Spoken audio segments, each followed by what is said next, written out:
அன்னை சாரதாவினுடைய வாழ்க்கையை பார்க்கிற போதெல்லாம் என் மனசுக்கு ரொம்ப நிறைவையும் இனிமையையும் தருகிற பகுதி, சீடர்கள் வந்து கொண்டே இருக்கிறார்கள். குருதேவரனுடைய மரணத்துக்கு பிறகு ஒரு இந்து விதவை எப்படி வாழ வேண்டும் என்று அந்த சமூகம் நினைத்திருக்கும். நீங்க கொஞ்சம் யோசிச்சு பாருங்க. நமக்கே தெரியும், ஒரு 40 வருஷத்துக்கு முன்னால் கூட நம்முடைய சமூகத்தில் இந்து விதவைகளை நாம் எப்படி நடத்தினோம் என்று நமக்கு தெரியும்.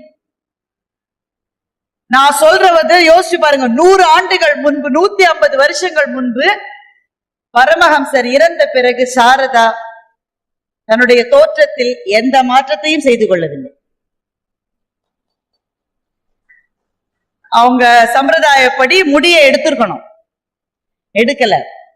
வெள்ளை புடவைதான். வங்காளிகள் எப்பவுமே வெள்ளை புடவை அணிந்திருப்பார்கள். ஆனால் அந்த புடவையில நீங்க பாத்தீங்கன்னா தெரியும், அந்த பார்டர்ல ஒரு சிகப்பு கலர் இருக்கும். அந்த சேலையை தான் உடுத்தினார். எல்லாவற்றையும் விட மிக முக்கியமாக பரமஹம்சர் அவருக்கு என்று செய்து கொடுத்திருந்த 2 வளையல்களை கையிலே தன்னுடைய வாழ்வின் நிறைவு வரை அணிந்திருந்தார். வங்காள சமூகத்தில் அன்றைக்கு விதவைகள் வளையல்கள் அணிவது என்பது கொலை குற்றத்தை விட பெரிய குற்றம். அவ எங்க போயிருக்காங்க? குருதேவரனுடைய மறைவுக்கு பிறகு குருதேவரனுடைய கிராமமான காமார்புக்கூர் போய் இருக்காங்க. குருதேவருக்கு 7 ரூபாய் சம்பளம். தட்சிணேஸ்வரம் கோயில் எவ்வளவு சம்பளம்? பூஜை செஞ்சதுக்கு 7 ரூபாய் சம்பளம். அவர் மறைவுக்கு பிறகு அந்த தொகை அவருடைய மனைவியான அன்னைக்கு கொடுக்கப்பட வேண்டும்னு ப்ரப்போசல் போகுது. அவங்களுக்கு நிறைய தொண்டர்கள் இருக்காங்க, அவங்க எல்லாம் நிறைய வாரி வாரி கொடுக்குறாங்கன்னு அந்த 7 ரூபாய் கொடுக்கல, அவங்க நிறுத்திட்டாங்க. காமார்புக்கூர்ல அந்த கிராமத்து வீட்டுல நெல் இருக்கிறது. அவங்க வீட்டு வாசலிலே பயிரிட்ட கீரை வகை இருக்கிறது. அந்த நெல்லை குத்தி சோறு எடுத்து சமைத்து அந்த கீரையை சமைத்து உண்டிருக்கிறார் பல நாட்கள். என்ன, உப்பு போட முடியாது. ஏன்? உப்பு வாங்கிறதுக்கு காசு வேணும். சால்ட் இஸ் a luxury இல்ல? ஆச்சரியம். இப்படி இந்த வாழ்க்கையை அன்னை வாழ்ந்த போதுதான் அந்த கிராமத்து மக்கள் அன்னையை பற்றி சொன்னார்கள், இவள் ஒரு உல்லாச விதவை. அதுக்கான ஒரு பெங்காலி டேர்ம் இருக்கு, உல்லாச விதவை. ஏன்னா வளையல் போட்டிருந்தான்றதுனால இவள் ஒரு உல்லாச விதவை என்று பேசி இருக்கிறார்கள்.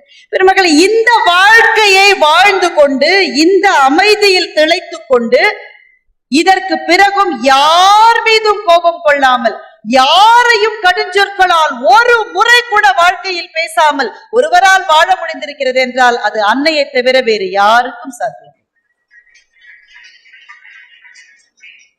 அன்னை சொன்னதை நான் திரும்ப திரும்ப யோசித்து பார்க்கிறேன். ஒரு விஷயத்தை நம்ம மனசுல வச்சுக்கலாம், சிலதெல்லாம் மனசுல வச்சுக்கணும். நமக்குன்னு ஒரு நிலைமை வருகிற போது சில சமயங்களில் அந்த சொற்கள் நம்ம காதுல ஒலிக்கும். இந்த கார்ல போற போது கண்ணாடி கதவை தட்டி பிச்சை கேட்பாங்க சில பேர். அவங்களுக்கு கொடுக்க கூடாதுன்றது எனக்கு ஒரு கொள்கை. ஏன்னா அவங்களை அந்த மாதிரி வளர்த்து குழந்தைகளை வச்சிருப்பாங்க, அது அநேகமா அவர்களுடைய பிள்ளைகளா இருக்காது. இந்த ராக்கெட்டை நம்ம என்கரேஜ் பண்ணக்கூடாதுன்றதுக்காக கொடுக்க கூடாதுன்றது என்னுடைய கொள்கை.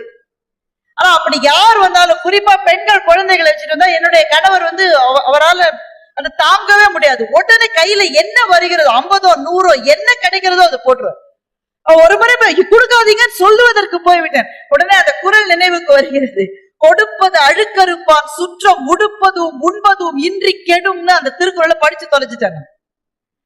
நீ கொடுக்காட்டாலும் பரவாயில்லடா, இன்னொருத்த கொடுக்கிற போது போய் நீ கெடுத்தான்னு வச்சுக்கோ, குடும்பமே உருப்படாதுன்னு வள்ளுவர் சொல்லிட்டு இருக்காரு. நான் வேற அதை படிச்சுட்டேன். அந்த கையை நீட்டும் போது அந்த குரல் மனசுல அந்த கை வந்துடும், கொடுங்க கொடுங்க கொடுங்க, நானும் வேணா ஒரு 50 ரூபாய் தரேன் கொடு. நமக்கு வாழ்க்கையிலே சில விஷயங்கள் நம்மை வழிகாட்டும் நண்பர்களே.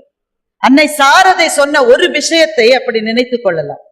எப்போதும் நீ நிம்மதியோடு இன்பத்தோடு இருக்க வேண்டும் என்றால் என்ன செய்யும்? இதுதான் நமக்கு இருக்கிற ஒரே கேள்வி. இதுதானே வாழ்க்கையில ஒரு கட்டம் மட்டும், எப்படி படிச்சா மார்க் வரும், என்ன படிச்சா வேலை கிடைக்கும், எந்த வேலை கிடைச்சா பெரிய ஆளாகலாம், ப்ரமோஷன் வாங்கறதுக்கு யாரை கவுக்கலாம், அந்த பெண்ணை என்ன காதலிக்கணும்னா நான் என்ன செய்யணும், அவங்க அப்பா அம்மாவை எப்படி ஏமாத்தணும். இதெல்லாம் வாழ்க்கையில ஒரு கட்டம் மட்டும் கேள்விகள். ஒரு கட்டத்துக்கு பிறகு நமக்கு இருப்பது ஒரே ஒரு கேள்விதான், நிம்மதியா பிரச்சனை இல்லாம, மனசுல பெரிய சூறாவளிகள் இல்லாம, கொஞ்சம் சந்தோஷம் கூட வேணாம் சார், நிம்மதி இருந்தா போறோம் சார். ஒரு ஸ்டேஜுக்கு அப்புறம் சந்தோஷமே வேணாம்னு தோணுது, நிம்மதியா இருந்தா போறோம். நிம்மதிக்கு என்ன வழி? இந்த ஒரு கேள்வியில் தானே நாம் அலை மோதுகிறோம். மனித சமூகமே ஒன்றாக திரண்டு அலை மோதுகிற கேள்வி இந்த கேள்வி. அன்னை பதில் சொல்லுகிறார், நீ நிம்மதியா இருக்கணும், ஒன்னே ஒண்ணு செஞ்சா போருமா? என்ன என்ன என்ன செய்யும்? மற்றவர்கள் மீது குறை காணாமல் இருந்தால் உனக்கு நிம்மதி தானே. இதுதான் அன்னை. அவன் சரியில்லை சார், இவன் சரியில்லை சார், சரி எங்க ஆபீஸ்ல சார் ஒத்தன் கூட சரியில்லை சார், ஒரு பேர் சரியில்லை, என் பக்கத்து வீட்டுல இருக்கிற அத்தனை பேரும் ஃப்ராடு சார், என் உறவுக்காரர் இருக்கான் பாருங்க பொறாமையில எரிஞ்சே சாகும் சார். உலகத்துல எனக்கு கிடைச்ச ஃப்ரெண்ட்ஸ் மாதிரி யாருக்குமே கிடைக்காது சார். ஃப்ரெண்ட்ஸ் இவனுங்களா எனிமி சார். மனைவி இன்னும் கொஞ்சம் அழகா அமைஞ்சிருக்கலாம், சரியா வரல, அவ்வளவுதான் வந்தது, அமைஞ்சது அவ்வளவுதான். பிள்ளைகள் ஓரளவு சார் ஏதோ படிக்கிறேன், எல்லாத்துலயும் குறை இருக்கு. நமக்கு நிறைவு நிம்மதி எதுலயுமே இல்ல, எல்லாத்துலயும் குறை இருக்கு. வேர்த்து விறுவிறுக்க மனைவி சமைச்சு 2 மணி நேரம் கஷ்டப்பட நமக்கு மூட்டு வலி, கீழே உட்கார முடியாது, மேல நிமிர முடியாது, புசு புசுன்னு மூச்சு வாங்கி வாயில வச்ச உடனே கொஞ்சம் உப்பு கம்மியா இருக்கு. எப்படி இருக்கும் தெரியுமா? ஆனா இது ஒரு மந்திரம், இது ஒரு மந்திரம், இது ஒரு உபதேசம், இது ஒரு விரிவாக்கம்லாம் கிடையாது. இது ஒரு மந்திரம். எந்த மந்திரத்தையும் திரும்ப திரும்ப திரும்ப திரும்ப சொல்லுகிற போதுதான் அது நம் மனசுக்குள்ளே வந்து அமர்ந்து கொண்டு வாழ்க்கைக்கான பாதையை காட்டும். யாதனின் யாதனின் நீங்கியான் நோதல் அதனின் அதனின் இல்ல. இது ஒரு கவிதையா? இது இல்ல, இது மந்திரம். திரும்ப திரும்ப திரும்ப சொல்லிக்கொள்ள, யாதனின் யாதனின் நீங்கியான். நீ இன்னில இருந்து எல்லாத்தையும் விட்டுட்டு துறவி ஆயிடுன்னு வள்ளுவன் சொல்லவே இல்லை. அதற்காக சில பேருக்கான வாழ்க்கை எப்படி, ஆனால் சாதாரண மனிதர்களுக்கு அது முடியாது. வள்ளுவன் சொல்கிறான், யாதனின் யாதனின் நீங்கியான். இதை விட்டுட்டு இதை முதல்ல காஃபியை விடு, அதுக்கப்புறமா ஸ்வீட்டை விடு, அதுக்கப்புறமா சினிமா போற ஆசையை விடு, கொஞ்சம் கொஞ்சமா கொஞ்சம் கொஞ்சமா. யாதனின் யாதனின் நீங்கியான் நோதல் அதனின் அதனின் இல்ல. ஏதாவது ஒண்ணு கைவிட்டு போச்சுன்னா கவலைப்படாதீங்க. இந்த திருக்குறளை மனசுக்குள்ள சொல்லுங்க, அப்பாடி போச்சா, இதனால இனிமே நமக்கு துன்பம் வராது. மந்திரம் போல அன்னை சாரதாவினுடைய இந்த வார்த்தை, உனக்கு நிம்மதி வேண்டுமா, மற்றவர்களிடம் குறை காணாதே. ஒரே வார்த்தை, உன்னிடம் இருக்கிற குறைகளை நீ தேடிப்பார். இதே மந்திரம் போல வைத்துக் கொண்டால் வாழ்க்கையில வாழ்ந்துடலாம். அன்னை சாரதாவினுடைய பேச்சை பற்றி சகோதரி நிவேதிதா சொல்லி கேட்க வேண்டும். கேம்பிரிட்ஜ்ல இருந்து 1910 டிசம்பர் 15 அன்னைக்கு நிவேதிதா அன்னை சாரதாவுக்கு கடிதம் எழுதுறாங்க. இந்த தேதிகள் எல்லாம் எனக்கு எப்படி நான் மனசுல வச்சிருக்கேன்னா, அந்த உறவு அவ்வளவு அழகான உறவு. இந்த காலகட்டத்தோடு அதை பார்த்தால்தான் அதனுடைய அழகு நமக்கு தெரியும். நிவேதிதா கேம்பிரிட்ஜ்ல இருக்காங்க, இவங்க தட்சிணேஸ்வரத்துல இருக்காங்க. அங்கிருந்து கடிதம் எழுதுகிறார் நிவேதிதா. என் அன்பான அன்னையே, உங்களினுடைய அமைதி எப்படிப்பட்டதென்றால் கங்கை நீரின் ஆழத்தை போலவும் தென்றலை போலவும் அது செறிவு நிரம்பிய அமைதி. தாமரை இலையின் மீது இருக்கிற பனித்துளி போல பட்டும் படாமலும் வாழ்ந்து கொண்டே அன்பை காட்ட உங்களால் எப்படி முடிகிறது? அன்புக்குரிய அன்னையே, இறைவனுடைய கருணை என்பது எப்படி இருக்கும் என்று பல காலம் நான் தேடினேன். இறுதியில் அறிந்து கொண்டேன், உங்களினுடைய சொற்களை போல இருக்கும் என்று சகோதரி நிவேதிதா எழுதுக. என்ன கடிதம், என்ன கடிதம்! அந்த கடிதத்திற்கான பதிலை அன்னை எழுதுகிறார். நீங்கள் எல்லாரும் கேள்விப்பட்டிருப்பீர்கள். 1910 மார்கழி மாதம் என்றுதான் போட்டிருக்கிறார், தேதி இல்ல அந்த கடிதத்துல. அதனால நிவேதிதா எழுதின கடிதத்துக்கு இது பதிலா இருக்கணும் அநேகமா. 1910 மார்கழி மாசம், தட்சிணேஸ்வரம். என் செல்ல மகளே நிவேதிதா, இந்த கடிதத்தை நான் எத்தனை முறை படித்திருப்பேன் என்று எனக்கே தெரியாது. அதனால்தான் என்னுடைய 2வது மகளுக்கு நான் நிவேதிதா என்று பெயர் வைத்தேன். இந்த கடிதம் எனக்கு ரொம்ப ரொம்ப ரொம்ப பர்சனல் மாதிரி, எனக்கே அவங்க எழுதின மாதிரி எனக்கு தோணும். எனக்கே அவங்கள்ட்ட ஒரு லெட்டர் வந்த மாதிரி. என் செல்ல மகளே நிவேதிதா, இந்த பிரபஞ்சத்தின் இடையறாத துடிப்பாக இறைவன் தன்னுடைய மகிமையை தானே இசைத்துக் கொள்ளுகிறார். நீங்க இந்த சென்டென்ஸ் ஒரு நிமிஷம் அப்படியே நில்லுங்க, அதுல நேரம் அதிகம் இல்லை. ஆனா இதை சொல்லிட்டா இதுக்கப்புறம் சொல்றதுக்கு எதுவும் தேவையும் இல்லை. படிக்காதவர், முறையான கல்வியே கிடையாது. நிவேதிதாவுக்காவது வாய்ப்பு இருக்கு, பல ஆங்கில கவிஞர்களினுடைய கவிதையை படித்திருக்கிற வாய்ப்பு நிவேதிதாவுக்கு இருந்திருக்கலாம். அன்னை சாரதாவுக்கு எந்த கவிஞரினுடைய படைப்பையும் அவர் படித்தவர் அல்ல. ஆனால் அந்த கடிதமே கவிதை மாதிரி வருது பாருங்க. பிரபஞ்சத்தின் இடையறாத துடிப்பாக இறைவன் தன்னைத்தானே இசைத்துக் கொள்ளுகின்றார். நீ பார்க்கின்ற அத்தனையிலும், இந்த பிரபஞ்சத்தின் துடிப்பிலும் அவனுடைய மகிமையே பாடப்படுகிறது. தட்சிணேஸ்வரத்திலே இருக்கிறதே அந்த ஆலமரம், அந்த ஆலமரம் தன்னுடைய 1000 நாக்குகளால் பேசிக்கொண்டே இருக்கிறதே, அது காளியின் மகிமையை தவிர வேறு எதை பேசிவிட முடியும் என்று எழுதி வார்த்தை. இந்த நான் படித்த எந்த கவிதையிலும் இல்லாத ஒரு கவித்துவம் இதுல இருக்கு. தட்சிணேஸ்வரத்துல இருக்கிற ஒரு ஆலமரம் 1000 நாக்குகளால் ஆலமரம் பேச முடியுமா? நாம் அத்தனை பெரும் ஆலமரத்தை பார்த்திருக்கிறோம், வெட்டாம விட்டாக்க. பாக்கி இருக்கிற ஆலமரத்தை பார்க்கிறோம், 1000 இலைகள் இருக்கின்றன, இலைகள் சலசலக்கின்றன. ஆனால் 1000 நாக்குகளால் அந்த மரம் பேசுவதாக நாம் எப்போதாவது உணர்ந்திருக்கிறோமா? அன்னை சொல்லுகின்றார், அதை கேட்க காதுள்ளவன் கொடுத்து வைத்தவன் என்று கடிதத்தை முடிக்கின்றார். இந்த பிரபஞ்சத்தில் இசைக்கப்படுகிற அத்தனையும், அது மலைகளிலிருந்து வருகின்ற சப்தமாகட்டும், மலர்கள் நமக்கு கொடுக்கின்ற செய்தி ஆகட்டும், மரங்களினுடைய இலைகள் போடுகின்ற அந்த சின்ன துவனியாகட்டும், அருவிகள் குதிக்கின்ற ஓசையாகட்டும், அலைகள் பொங்குகின்ற ஆசையாகட்டும், எது இருந்தாலும் அத்தனையும் இறைவனுடைய நாமத்தைத்தான் சொல்லுகின்றது என்று நினைத்த கனிந்த மனம் அன்னை சாரதாவிடம் இருந்தது. அதுதான் தன்னுடைய சீடர்களுக்கான அன்பை வாரி வழங்கியது. ராமகிருஷ்ண பரமஹம்சர் எவ்வளவு பேருக்கு தீட்சை கொடுத்தாரோ அதை விட கிட்டத்தட்ட 1000 பேருக்கு அதிகமாக அன்னை சாரதா தீட்சை கொடுத்திருப்பார். யார் வந்தாலும் தீட்சை கொடுப்பது. ஒரு சமயத்துல அவங்களுக்கு உடம்பு முடியல, இவங்களுக்கு உடம்பு முடியாம போறதை பத்தி நீங்க யோசிச்சிருக்கீங்களா? ரமண மகரிஷிக்கு ஏன் சார் அந்த மாதிரியான ஒரு வியாதி வரணும்? நாம என்ன நினைக்கிறோம்? பற்றற்ற வாழ்க்கை, இறைவனிடம் பக்தி, மற்றவர்களுக்கு உதவி, இது சொன்னா நமக்கு இதெல்லாம் செஞ்சுட்டா நமக்கு தீமை வராதுன்னு நினைக்கிறோமே. இதுவே வாழ்க்கையாக வாழ்ந்த மகான்களுக்கு ஏன் அப்படிப்பட்ட உடல் உபாதைகள் வந்தன? ராமகிருஷ்ண பரமஹம்சருக்கு தொண்டையிலே வந்த அந்த நோய், அந்த நோயிலே அவர் பாதிக்கப்பட்டிருக்கிற போது அன்னை சாரதாவினுடைய கனவில் ஒரு நாள் காளி தோன்றுகின்றார். கருத்த காளி பிரம்மாண்டமாக நிற்கின்றாள். அவளுடைய கழுத்து ஒரு பக்கமாக திரும்பி இருக்கிறது. அன்னை சாரதா கேட்கிறாள், தாயே, உன்னுடைய கழுத்து ஏன் இப்படி திரும்பி இருக்கிறது? என் மகனுக்கு வந்த நோயை நான் தானே வாங்க வேண்டும் என்று காளி கனவிலே பதில் சொல்லுகின்றார்.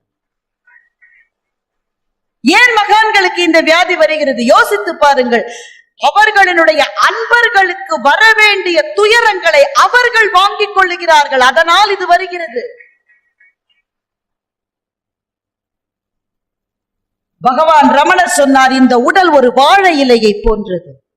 வாழை இலையில் விருந்துக்கு பல உணவு வகைகளை பரிமாறுவது போல வாழ்க்கை பல அனுபவங்களை நமக்கு பரிமாறுகிறது. இனிமையான அனுபவங்கள், இனிய உணவு. ஆனால் அத்தனை உணவையும் சாப்பிட்ட பிறகு யாராவது எச்சில் இலையை வைத்துக் கொண்டிருப்பார்களா? தூக்கி எறியத்தானே வேண்டும். அப்படித்தான் இந்த உடலும் ஒரு நாள் தூக்கி எறியப்பட வேண்டியது என்று ரமணர் சொல்லுகின்றார்.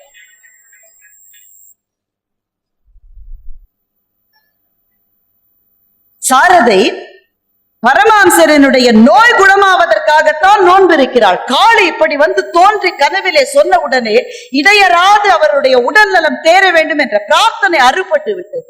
கணவன் யார், மனைவி யார், எந்த பிறவில் யாருக்கு யார் உறவு, வருகிறார்கள் போகிறார்கள், இது வாழ்க்கையினுடைய விதி என்று நினைத்து மனதிலே வைராக்கியத்தை கொண்டு விட்டாள் சாரதி. பக்தர்கள் பரமஹம்சரினுடைய மறைவுக்கு பிறகு தீட்சை வாங்கறதுக்காக அப்படி வராங்க. வந்து காலை தொடுகிறார்கள். தொட்டு தொட்டு தொட்டு காலே புண்ணாகி விடுகிறது. இதுல சில பேர் ஓயாம காலை பிடிச்சிட்டு பிரார்த்தனை பண்ணிக்கிட்டே இருக்க விட மாட்டேங்க. எனக்கு முன்னால் பேசிய மகாராஜ் பேசுகிற போது சரணாகதியை பற்றி சொன்னார். இந்த மதத்திலே இருக்கிற மிக மிக மிக உயர்ந்த சிந்தனை என்பது அந்த சரணாகதி தான். ராமானுஜர் ஒரு முறை ராமாயணத்தை பாடமாக சொல்லிக் கொண்டிருக்கிறார். உரங்காவில்லி அவருடைய சீடர். ஒரு கட்டம் வந்த போது உரங்காவில்லி கிளாஸுக்கு வெளியில போயிடுறார். என்னடா அது நம்ம பசங்க கிளாஸ்ல கட்டடிக்கிற மாதிரி ராமானுஜர் பாடம் எடுத்தா கூட கட்டடிப்பாங்க போல இருக்குன்னு நான் நினைச்சேன். ஏன் உறங்காவல்லி வெளியே போனார் என்றால், இவர் பாடத்தை நிறுத்திட்டு போய் கேட்கிற, ஏன் வெளியில போயிட்டு? அவர் சொன்னார், நீங்க இப்ப என்ன சொல்லி கொடுத்துட்டு இருக்கீங்க? விபீஷண சரணாகதி. எப்படி வருது? விபீஷணன் சரணாகதி அடைய வந்திருக்கிறான். ராமன் ஒவ்வொருத்தையா அபிப்பிராயம் கேட்கிறான். விபீஷணன் ஏற்றுக்கொள்ளலாமா கூடாதா? சுக்ரீவன் சொல்றான், இவன் அண்ணனை ஏமாத்திட்டு வந்து இவனை சேர்க்கவே கூடாதுன்னு சொல்றது யாரு? சுக்ரீவன் சொல்லுகிறான் வீடனை சேர்த்துக் கொள்ளக்கூடாது என்று. இலக்குவன் சொல்லுகிறான் சேர்த்துக் கொள்ளக்கூடாது. ஒவ்வொருவரும் சொல்லுகிறார்கள் சேர்த்துக் கொள்ளக்கூடாது, சேர்த்துக்கொள்ள. இந்த கட்டத்தை ராமானுஜர் சொல்லுகிற போதுதான் உறங்காவல்லி வெளியே போய்விட்டாரா. ஏன்பா நீ வெளியில போயிட்டாரா? ஆனானப்பட்ட விபீஷணனுக்கு சரணாகதி கொடுக்கவே உங்கள் ராமன் இவ்வளவு யோசித்தான் என்றால் எனக்கெல்லாம் எப்படி சரணாகதி தரப்போகின்றான் என்று உறங்காவல்லி சொன்னதாகவும், அதற்கு ராமானுஜர், உனக்கு ஒருவேளை எம்பெருமான் சரணாகதி தரவில்லை என்று சொன்னால் நானும் வைகுந்தத்தில் வாசலில் வந்து நின்று கொள்ளுவேனே தவிர உள்ளே போக மாட்டேன். என்னுடைய சீடனுக்கு கிடைக்காத முக்தி எனக்கு தேவையில்லை என்று ராமானுஜர் சொன்னார். பெருமக்களை, இதை நான் ஏன் இங்கே சொல்லுகின்றேன் என்றால், இது இந்த தேசத்துக்கு மாத்திரமே இருக்கிற மகோன்னதமான பண்பு, குரு சிஷ்யன் என்கின்ற பண்பு. நீங்க அந்த அந்த அந்த பரம்பரை வேரை பாருங்கள். ராமகிருஷ்ண பரமஹம்சர், அவருடைய மாணவர் விவேகானந்தர், விவேகானந்தரினுடைய மாணவி நிவேதிதா, நிவேதிதாவினுடைய மாணவர் மகாகவி பாரதி. எப்பேற்பட்ட குரு சிஷ்ய பரம்பரை எங்கே அமையும்? இது எந்த நாட்டுக்கு கிடைக்கும்? எவ்வளவு கொடுத்து வைத்தவர்கள் நாம், எவ்வளவு மகத்தான கொடுப்பினை நம்முடைய கொடுப்பினை. இந்த lineage இதிலே வந்த அவர்கள் இந்த மண்ணில் தர்மத்தை ஸ்தாபித்திருக்கிறார். காலை தொட்டு கேட்டவர்கள் அத்தனை பேர், வந்து நின்றவர்கள், போனவர்கள், வந்தவர்கள் எல்லாருக்கும் தீட்சை மந்திரத்தை சொல்லி இருக்கிறார் அன்னை சாரதா. சில பேர் கேட்டாங்க, எல்லாருக்கும் சொல்றீங்களே, மறந்துடுவான், சொல்ல மாட்டான் என்றால், அவன் சொல்லாவிட்டால் பரவாயில்லை, அவனுக்காக நான் சொல்லுகின்றேன் என்று இரவுகளில் தூக்கமின்றி நான் தீட்சை கொடுத்த அத்தனை பேருக்காகவும் அந்த மந்திரத்தை சொல்லி இருக்கின்றார். இன்னும் ஒரு 5 நிமிஷம் எடுத்துக்கலாமா? சாரதா பேசுகிற போது பூக்களை வாரி இறைத்தது போல இருக்கும் என்று சொல்லுகின்றார். அந்த இடத்திலே தான் கொஞ்சம் நிற்க விரும்புகின்றேன். வன்முறையை பற்றி பேசுகின்றோம். நம் சமூகத்திலே வளர்ந்து விட்ட வன்முறை, கிரைம் அகெயின்ஸ்ட் விமன். அதற்கு பின்னாலே இருப்பது ஆசையோ காமமோ கிடையாது. அதற்கு பின்னாலே இருப்பது பியூர் வயலன்ஸ், வன்முறை.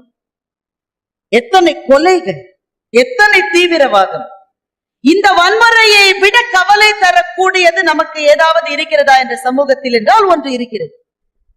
பிசிக்கல் வயலன்ஸை விட வார்த்தைகளிலே இருக்கிற வன்முறை என்னை கவலைப்பட வைக்கிறது. வார்த்தைகளிலே இருக்கிற வன்முறை, பேசுகிற போதே வந்து விழுகிற கொடும் சொற்கள்.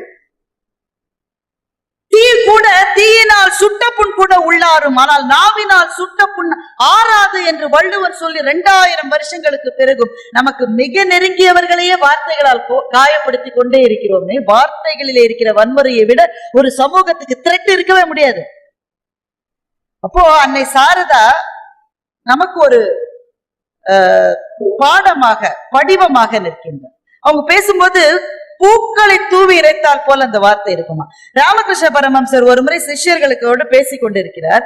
சாரதா உள்ளே நடந்து கொண்டு வேலை செய்து கொண்டே இருக்கிறார். அந்த காலத்து பெண்கள் செய்கிற வேலை உங்களுக்கு தெரியும்.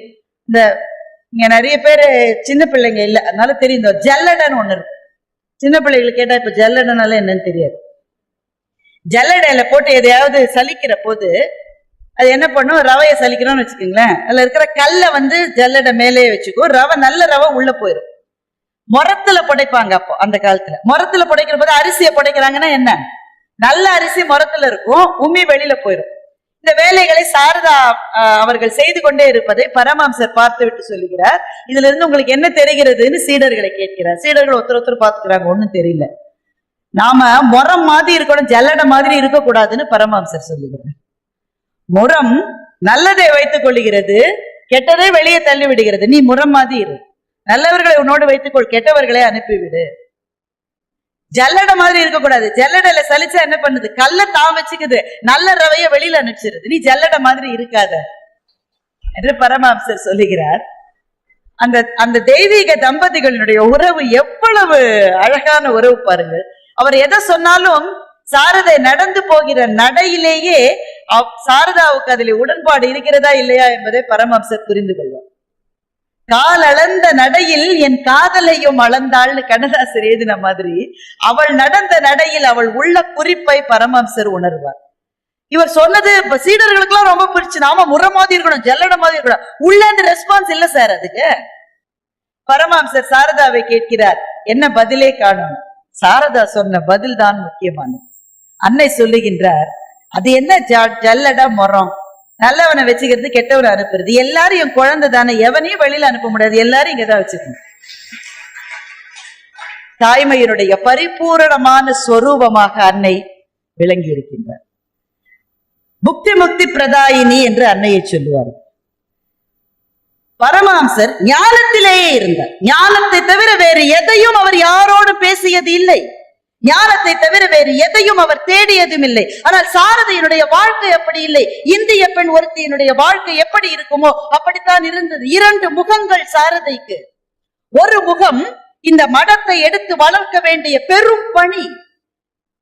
விவேகானந்தர் அன்னைக்கு கடிதம் எழுதுகின்றார், அன்னையே எல்லாம் என்னிடமிருந்து போவது போல இருக்கிறது. துறவிகளுக்கு டெஸ்பரேஷன் சில சமயத்துல வரும். தள்ளாடி நிற்கிற நிலைமை துறவு வாழ்க்கையிலே கூட உண்டு. அடுத்த கட்டம் என்ன என்று தெரியாத அலைமோதுகின்ற ஒரு கட்டம் விவேகானந்தருடைய வாழ்க்கையில அது இருந்தது. நரேன் எழுதுகின்றார் அன்னைக்கு, அன்னையே எல்லாம் என்னிடமிருந்து பிரிந்து போவது போல இருக்கிறது. அன்னை சொன்னார், எல்லாம் போய்விட்டது என்றால் நானும் உன்னிடமிருந்து போய்விட்டேன் நான் நரேன் என்று அன்னை கேட்கிறார். அதற்கு விவேகானந்தர் பதில் சொல்கிறார், அன்னையே நீங்கள் போய்விட்டால் நரேன் பிறகு எப்படி இருக்க முடியும் என்று பதில் சொல்லுகின்றார். அப்போதுதான் சுவாமி விவேகானந்தர் அந்த பிரசித்தி பெற்ற வாசகத்தை சொன்னார், அன்னையே உன்னுடைய கருணையினால் உன்னால் 1000 நரேன்களை உருவாக்கிவிட முடியும், ஆனால் இன்னொரு சாரதை இந்த மண்ணில் உருவாகவே முடியாது என்று சுவாமி விவேகானந்தர். புக்தி முக்தி பிரதாயினி, ஞானத்தை கொடுக்கிறவள், தீட்சையை கொடுக்கிற. இன்னொரு பக்கத்துல பார்த்தா குடும்ப சண்டையை தீர்த்து வைத்துக் கொண்டிருக்கின்ற ஒரு இந்திய பெண். பரமஹம்சர் இல்ல, தன்னுடைய சகோதரர்களுக்குள்ள அப்படி சண்டை. எதுக்கு சண்டைனா, பக்தர்கள் பார்க்க வருகிற போது என்ன கொடுத்துட்டு போறாங்க? அந்த காலத்துல ₹1,00,000 கொடுக்க போறாங்க, இல்ல கைலாச தீவத்தா கொடுத்துருக்க போறாங்களா? அந்த காலத்துல என்ன கொடுத்துருக்க போறாங்க? ஏதோ ஒரு 4 பழம் கொடுத்திருப்பாங்க, 4 காய்கறி, ஏதோ ₹1 ₹2. இந்த இது வருகிறது. இதற்காக சண்டை சகோதரர்களுக்கு நடுவில், சகோதரர்களுடைய மனைவிகளுக்கு நடுவில். அன்னையினுடைய கடைசி சகோதரனுடைய மகள் ராது பித்தம் பிடித்தவள். ராதுவுக்காக தன் உயிரையே கொடுத்திருக்கிறாள், அவளுக்காகவே உழைத்திருக்கிறாள். அவ கத்துவா, கோபப்படுவா, அடிக்க வருவா, எல்லாவற்றையும் வாங்கி கொண்டு ஒரு இந்திய பெண் எப்படி தன்னுடைய வீட்டினுடைய சண்டைகளை சமாளிப்பாளோ அப்படி அன்னை இருக்கிறார். சில மாணவர்கள் சிஷ்யர்கள் பார்த்து, அன்னை ஏன் இந்த மாதிரி குடும்ப பிரச்சனையில இருக்காங்க, எல்லாத்தையும் ஒழிச்சிட்டு வர வேண்டியது தானே. ஆனால் உண்மையில் ராது இல்லை என்றால் அன்னை என்றைக்கோ ஞான மார்க்கத்தை தேடி இந்த உலகத்தை விட்டு போயிருப்பார். சில சமயம் துறவிகளை இந்த உலகத்திலே பிடித்து நிறுத்த வேண்டும் என்று சொன்னால் ஒரு மாயை தேவை, ஒரு ஜெகன் மித்யை என்று அதை சொல்லுவார்கள். ஒரு மயக்குகின்ற மாயை தேவை. ராதுதான் அந்த மாயை. அவளின் மீது வைத்த பாசம் தான் இந்த உலகத்தில் அவரை பிடித்து வைத்திருந்தது. அன்னையினுடைய நிறைவு நாள் வந்த போது ராதுவை நான் பார்க்க விரும்பவில்லை என்று அன்னை சொல்லி இருக்கிறார். அப்படி என்றால் அந்த பாசத்தை துறந்து விட்டார் என்றால் நீண்ட பயணம் போவதற்கு அவர் தயாராகிவிட்டார் என்று. தன்னுடைய நிறைவு பயணத்தில் அன்னை சொன்னார், அதோ அந்த நிலவினுடைய பிம்பம் இந்த சிறு குளத்தில் விழுந்திருக்கிறது. இந்த குளத்திலே இருக்கிற மீன்கள் அந்த பிம்பத்தை பார்த்து அதுதான் நிலவு என்று அந்த நிலவோடு அந்த பிம்பத்தோடு விளையாடி கொண்டிருக்கின்றன. அவ்வளவுதான். காலை வந்துவிட்டால் பிம்பம் மறைந்து விடும், அதற்கு பிறகு மீன்களுக்கு விளையாட ஏதும் இருக்காது என்று சொன்னார். அவருடைய வாழ்க்கை அதோடு நிறைவு பெற்றது. சில வாழ்க்கைகள் நிறைவு பெற்றிருக்கலாம், ஆனால் அவர்கள் போட்டு வைத்த பாதைகள் நிறைவடைவதில்லை. மாபெரும் ஆன்மீக பாதையை அமைத்து விவேகானந்தருக்கும் சகோதரி நிவேதிதாவுக்கும் தாயாக இருந்து இந்த ஆன்மீக பாதையை தொடர்வதற்கான ஆயிரக்கணக்கான சிஷ்யர்களை உருவாக்கி கொடுத்து சமூக கடமையோடு ஆன்மீக கடமைகளையும் கொண்ட ஒரு துறவியர் பட்டாளத்தை இந்த தேசத்துக்கு கொடுத்த அன்னை நம் அத்தனை பேரின் வணக்கத்துக்கும் போற்றுதலுக்கும் உரியது. அவருடைய வாழ்வில் நடந்த ஒரு சம்பவத்தை சொல்லி அதோடு நான் நிறைவு செய்து கொள்ளுகின்றேன். இது எல்லாருக்கும் தேவை. அதனால ஜெயராம்பாடி தான் அன்னையினுடைய ஊர். ஜெயராம்பாடிக்கு போயிருக்காங்க. சரியான சண்டை. நிறைய பெண்களுக்கு இந்த சிச்சுவேஷன் ரொம்ப பழக்கமா இருக்கும். ஏகப்பட்ட உறவுக்காரங்க சேர்ந்தா அவ்வளவுதான், 5 நிமிஷம் சந்தோஷமா சிரிப்பாங்க. எங்கிருந்து ஆரம்பிக்கிறது சண்டை வந்து சண்டை உள்ள பிரமாண்டமா நடந்துட்டு இருக்கு. அண்ணன் என்னென்னவோ மத்தியஸ்தம் பண்ணி பாக்குறாங்க, சண்டையே தீரல. சகோதரர்களுக்குள்ள அடிதடி. அன்னை ஜெயராம்பாடி வீட்டுக்கு பின்னாடி இருக்கிற ஆலமரத்துக்கு கீழே வந்து உட்கார்ந்துட்டு அன்னையினுடைய சிஷ்யர் சாரதானந்தர் என்றுதான் நினைக்கின்றேன், அந்த நேரத்தில் கூட இருந்திருக்கின்றார். பொறுக்க முடியாமல் சொல்லுகின்றார், அன்னையே உங்களுக்கு இது தேவையா? இப்படிப்பட்ட பிரச்சனை உங்களுக்கு தேவையா என்று கேட்கின்றார். இந்த கேள்வி நம் மனசுக்கு வருமா இல்லையா? நம்மை பார்த்து நாம் கேட்போம், அன்னையை விட்டு விடுங்கள். நம்மை பார்த்து நாம் கேட்போம், இதெல்லாம் தேவையா? எனக்கு இவ்வளவு பிரச்சனை இல்ல, நான் இருக்கணுமா? இது நம்மை பார்த்து ஏதோ ஒரு கடமைக்காக வருகிறோம், பொது காரியத்துக்காக வருகிறோம், நல்ல விஷயங்களை செய்ய வருகின்றோம். எவ்வளவு பிரச்சனைகள், எவ்வளவு விமர்சனம், எவ்வளவு சண்டை, எவ்வளவு பேர் நம் மீது புழுதி வாரி தூற்றுகிறார்கள். அப்ப நமக்கு தோணு, விட்டு போயிடலாமா? எதுக்காக நல்லது செய்யணும்? ஒருத்தருமே வாங்கிக்க தயாரா இல்ல சமூகத்துல. விட்டுட்டு இந்த கேள்வி நமக்கு வருகிறதா இல்லையா சொல்லுங்க. 100% வரும். பொது வாழ்க்கையில் காலடி வைக்கிற ஒவ்வொருவருக்கும் வரும். என் குடும்ப வாழ்க்கையிலேயே இது வரும். இது தேவையா? விட்டு தொலைச்சிட்டு போயிடலாம். இந்த கேள்வி வருகின்ற அத்தனை பேருக்கும் அன்னை சாரதா சொன்ன பதில். இதை கேட்டுவிட்டு அந்த சீடர் சாரதானந்தர் நிமிர்ந்து பார்க்கிறார். அவருடைய கண்களுக்கு அங்கே எளிய வங்காள பெண்ணாக தலையில் முக்காடு போட்டுக்கொண்டு கையில 2 வளையல்களோடு எத்தனையோ பேருக்கு தீட்சை கொடுத்து கொடுத்து கொடுத்து அவருடைய கையும் மெய்யும் கருத்து போய் சுருங்கி போய் இருக்கிற ஒரு சாதாரண இந்திய பெண்ணினுடைய தோற்றம் தெரியவில்லை. அந்த ஆலமரத்தின் கீழே ஜெகன் மாதாவாக, காளியாக, லலிதா பரமேஸ்வரியாக, 16 கைகளோடு நிற்கின்ற துர்க்கையாக சாரதாவை அவர் ஒரு நிமிடம் பார்த்து அதிர்ந்து போனார். அந்த நேரத்தில் சாரதா சொன்னார், இது இப்படித்தான் இருக்கும், இந்த உலகம் இப்படித்தான் இருக்கும். இதற்கு நடுவிலே வாழ்ந்து கொண்டுதான் நம்முடைய வேலைகளை நாம் செய்ய வேண்டும். பெருமக்களை, இதை தவிர நமக்கு வேற எதுவும் தேவையில்லை. இது இப்படித்தான் இருக்கும். நன்றி இல்லாத உலகம், இவனுக்கு ஏன்பா செய்யறோம்? இந்த உலகம் இப்படித்தான் இருக்கும். நல்லவன்னு நம்பி நான் உதவி செஞ்சேன், என் முதுகலை குத்திட்டான், இந்த உலகம் இப்படித்தான் இருக்கும். என்னுடைய உறவுக்காரர்களை என்ன ஏமாத்திட்டாங்க, இந்த உலகம் இப்படித்தான் இருக்கும். ஆனால் யார் எப்படி இருந்தாலும் நீ எப்படி இருக்க வேண்டுமோ அப்படி உன்னுடைய பாதையிலே தொடர்ந்து நடந்து கொண்டே இரு என்கின்ற சக்தியை நமக்கு கொடுத்ததுதான் சாரதா அன்னை நமக்கு கொடுத்த மகத்தான மந்திரம். துரோகங்கள், துயரங்கள், ஏமாற்றுதல்கள் எல்லாம் இந்த உலகத்தில் இருக்கும். ஆனால் எது அறத்தின் வழியோ, எது சத்தியத்தின் பாதையோ, எது ஆன்மீகத்தினுடைய தர்மமோ அதிலே தொடர்ந்து பயணம் செய்வதற்கான சக்தி உங்களுக்கு வேண்டுமா? அன்னை சாரதையினுடைய அருள் என்றென்றும் அதை உங்களுக்கு தரும். அப்படிப்பட்ட அந்த அன்னை சாரதையை பற்றி சிறிது நேரம் என் மனத்தில் தோன்றிய எளிய எண்ணங்களை இந்த அவையில் இருக்கிற மகத்தான பெரியவர்கள் முன்னால் சமர்ப்பிப்பதற்கு வாய்ப்பு கொடுத்த உங்கள் அத்தனை பேருக்கும் நன்றி. ஆன்மீக உரைகள் எனக்கு புதியவை, அது என்னுடைய ஜானர் கிடையாது. ஆனால் சில தனிப்பட்ட நபர்களிடமிருந்து நாம் பெறுகின்ற சத்தியத்தின் உள்ளொளி இருக்கிறது, அது நம்மை மாத்திரமல்ல நம்மை சார்ந்த அத்தனை பேரையும் வழிநடத்தும் என்கின்ற பரிபூரணமான நம்பிக்கை எனக்கு உண்டு. அப்படிப்பட்ட இந்த பாரத தர்மத்துக்கு வழிகாட்டிய அந்த மகத்தான பெண்மணிக்கு மகாகவி பாரதியினுடைய ஒரு கவிதை வரியை சொல்லி நான் நிறைவு செய்கின்றேன். போற்றி போற்றி ஜெய ஜெய போற்றி இப்புதுமை பெண்ணொளி வாழி பல்லாண்டிங்கு மாற்றி வையகம் புதுமையுறச் செய்து மனிதர் தம்மை அமரர்களாக்கவே ஆற்றல் கொண்ட பராசக்தி அன்னை தன் அருளினால் ஒரு கன்னிகையாகியே தேற்றி உண்மைகள் கூறிட வந்திட்டாள். செல்வங்கள் யாவற்றிலும் மேற்செல்வம் எய்தினோம். நன்றி, வணக்கம்.